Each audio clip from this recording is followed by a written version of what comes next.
AI. So this is the new reality.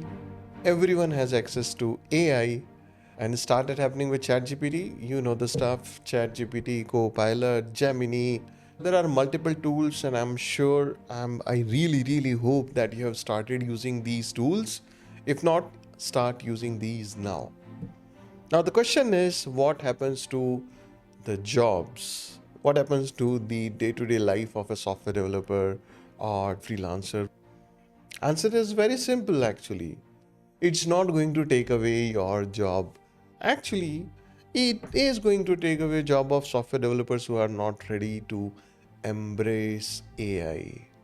You have to embrace AI. For example, PyCharm or VS Code, all these were introduced, and you still want to write all your code in ideally, you will be spending time, right?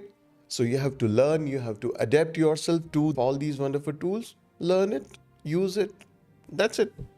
So if a beginner software developer, if a junior software developer was, let's say, expected to do this level of work, now he'll be expected to do this level of work.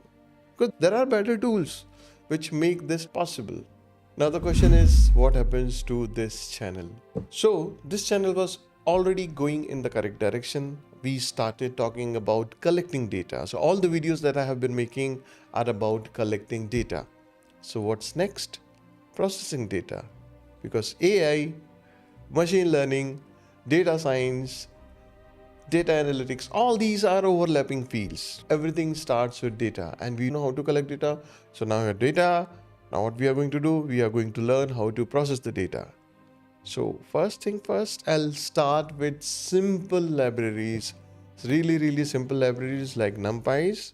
Okay, so NumPy is the foundation. So once you understand NumPy, you will understand Pandas. Once you understand Pandas, then we will talk about basic machine learning algorithms. We'll talk about libraries such as sklearn. And then from there, we will build up our knowledge. So eventually, you know what you'll be doing? I'll make you ready so that you can apply for a job in OpenAI, the company that actually makes ChatGPT. So that is my vision. This is the new direction for this channel. So that's all for this video. I'll see you in the next one.